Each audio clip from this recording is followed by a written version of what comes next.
Hello, no? So ngayon, no, ito ay patungkol sa mga fellowship no, na sinasalihan natin. No?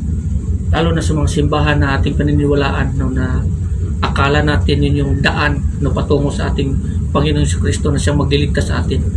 Dito sa atin, maraming mga simbahan na tumatayo no, na hindi nyo siguro na mamalayan na kayo pala ay nalilinlang. Yung mga simbahan na yan ay nagiging pintuan patungo sa kapahamakan. Mag-ingat po kayo kasi maraming nagsitayuan na yan ngayon na ang kanilang mga tinuturo ay kabaliktaran sa sinasabi dito sa Biblia. Marami ang ganyan. Maraming mga tao na hindi naniniwala kay Kristo. Mga tao na patuloy nilang nire-reject ang ating Panginoon at sinasabi na si Kristo ay hindi nagliligtas ng tao. At hindi siya Panginoon na siyang daan sa patungo sa Ama. Maraming mga tao na gumagawa niyan.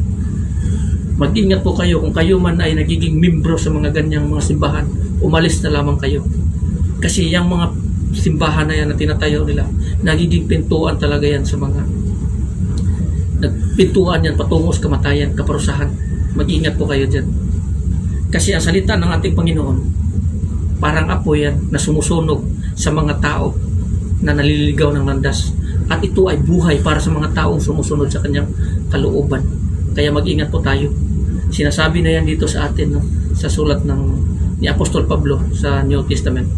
Mag-ingat po kayo kasi sinasabi na niya dito ng pagdating ng araw, marami talagang mga tao na magsitayuan upang linlangin ang mga tao pinili ng Panginoon. Maraming magsilabasan ng mga bulaang mga propeta na walang ibang tinuturo kundi puro kabaluktutan. Malayo sa katotohanan sa sinasabi dito sa Biblia, kaya mag-ingat po tayo. Minsan lamang ang buhay nyo dito sa mundong ito. Sundin nyo ang nakasulat sa Biblia. Huwag nyo sundin yung mga sinasabi doon sa mga leader nyo no, na iba naman talaga sa sinasabi dito sa Biblia. Kasi sinabi doon sa kasulatan no, na ang bawat kasalanan ng kabayaran kamatayan. Kung tayo ay lalayo sa ating Panginoon, tayo ay patungo sa kaparusahan. Maraming mga bulaang propeta ngayon na pinagsikapan talaga nila no, na linlangin ang mga bawat tao. Yung iba, tinatawid pa ang bawat ilog o dagat. Patuloy sila no, na nangangaral sa kanilang mga mensahe o sa kanilang mga pinaniniwalaan na iba naman talaga dito sa kasulatan. Ang sinasabi dito no, na tinunglo, ano ba yun sa Tagalog, yung tinunglo yung mga taong hindi sumusunod sa kasulatan dito sa Biblia. Sinasabi din dito sa kasulatan ni Apostol Pablo or sa Hebreo ba yun, na sinasabi dito no, na ang lahat ng manlalaro ay kailangang susunod sa mga rules nito. No, kung ano man yung mga rules ay susundin. Kung ang isang manlalaro hindi susunod sa kanyang sa mga rules nito or mga batas, ay madi-disqualified tayo. Ganyan din ang buhay ng tao. Tayo dito sa mundong ito, may batas na sinusunod. Kalooban ng ating Panginoon. May mga gusto ang Panginoon na gawin natin at may mga gusto ang Diyos na huwag natin gawin.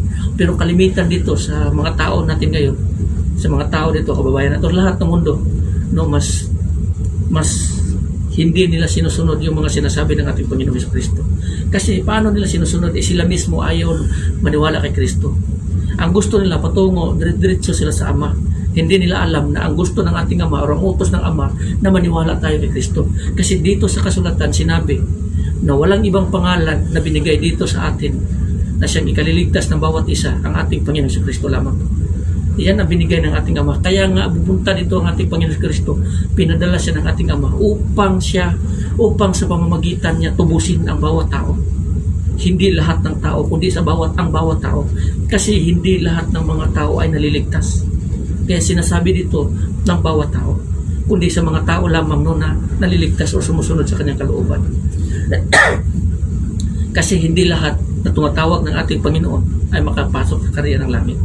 Sinabi na yan ng ating Panginoon Kristo, ang hindi tumatanggap sa akin ay hindi tumatanggap sa Ama.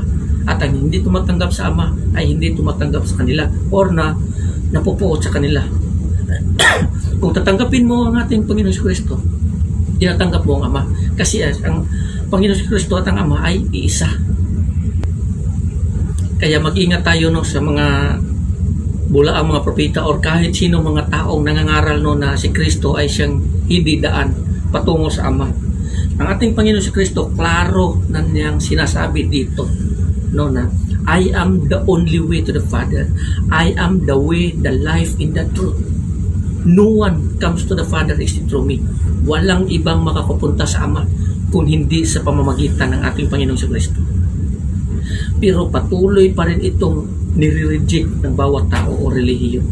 Marami ring mga tao na nakunwari na sumusunod sila sa kalooban ng ating Panginoong si Kristo.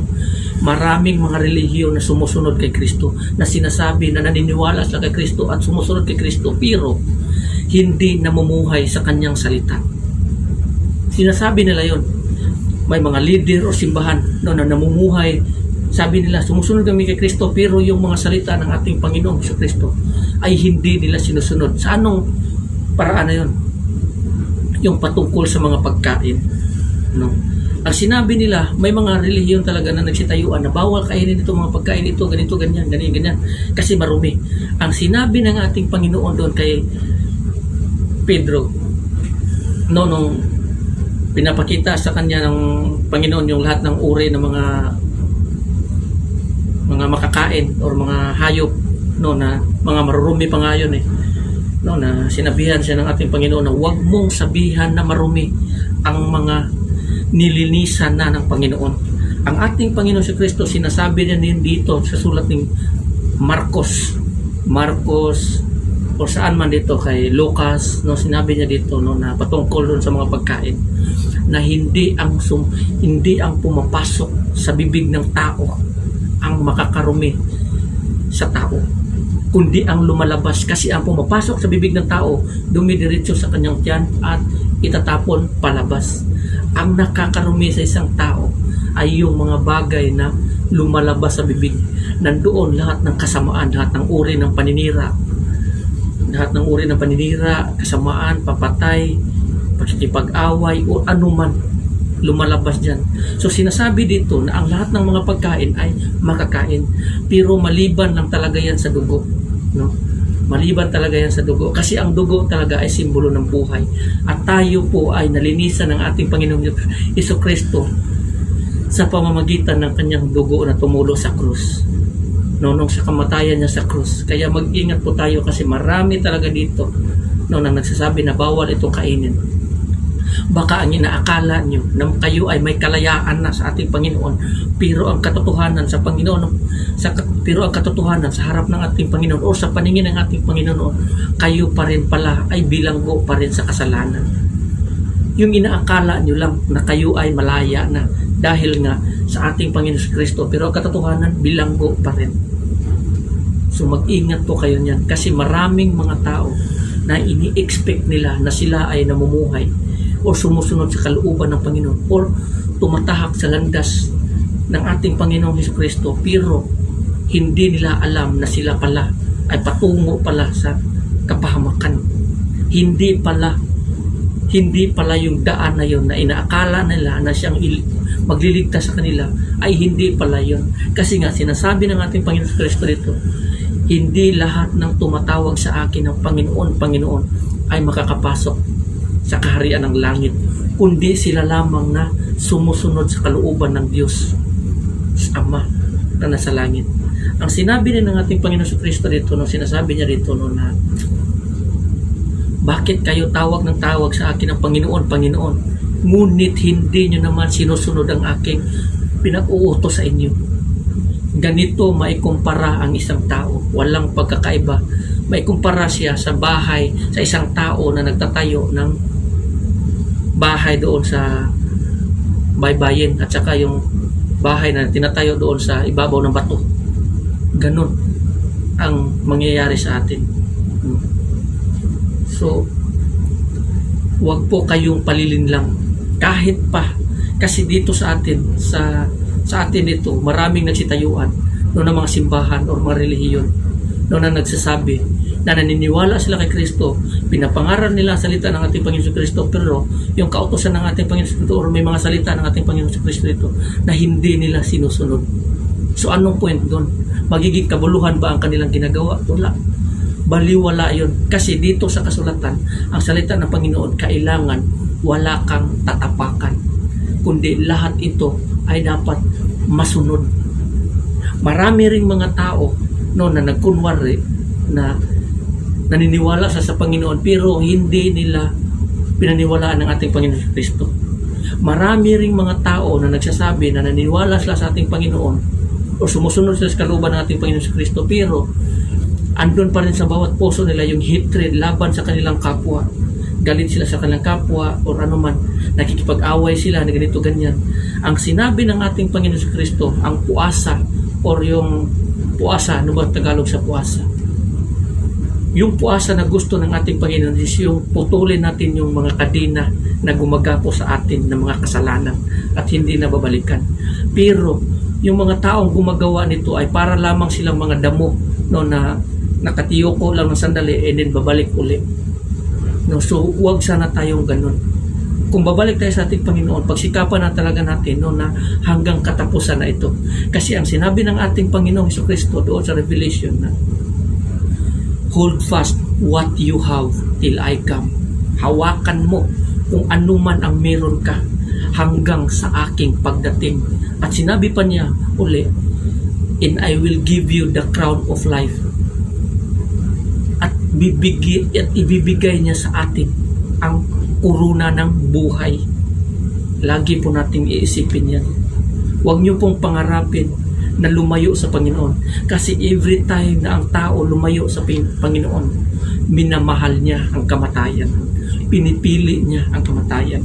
Kung ang isang tao lalayo sa kasalanan or lalayo sa kasalanan at babalik sa ating Panginoon, iyang tao na yan magkakaroon ng buhay na walang hanggan sa ating Panginoong Kristo. Lagi po natin tatandaan yan. Huwag nating pangarapin ang mga bagay sa mundong ito na siyang magpapahamak sa ating kaluluwa pagdating ng araw. Kung saan magsisi tayo na wala ng hangganan. Mag-ingat po kayo sa inyong pakikinig. Kaya ang ating Panginoon Kristo, sinabi niya na pag-ingatan nyo ang mga bagay na inyong naririnig. Kasi sinabi ito na ganitong salita, sinabi niya ito kasi alam natin kung anong pumapasok sa ating tinga, kung tayo ay nililinlang or hindi. Minsan naliligaw tayo sa ating mga inaakala na mga guro or mga pastor na siyang nagsasabi ng katotohanan pero tinutuwis pala nila yung katotohanan at hindi sinasabi, kundi kung ano mang sinasabi dito sa katotohanan sa Biblia, iniiba nila sa mga sinasabi nila.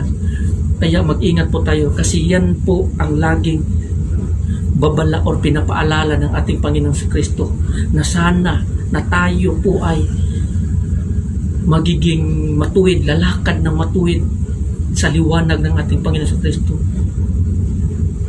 Ang buhay natin dito sa mundong ito, temporary lamang talaga. Huwag po tayo magiging hangal. Kasi ang isang tao, kung lalayo sa Panginoon, ay nagiging hangal talaga. So mag-ingat po tayo. Kasi marami po talaga sa atin dito o mga tao na hindi seryoso sa kanilang paglilingkod sa Diyos. Maraming mga tao na lalapit lamang sa Diyos dahil may kailangan sila. Pag natanggap na nila yung mga kailangan nila, umalis na sila, lumayo na sila.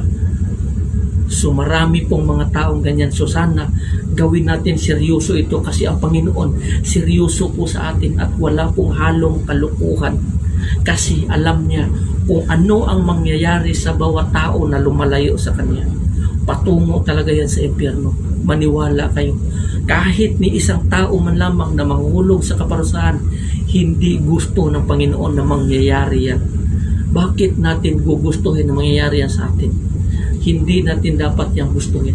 Ang gusto ng ating Panginoon ay tayo ay magkaroon ng buhay ng walang hanggan sa pamamagitan ng ating Panginoong Jesucristo.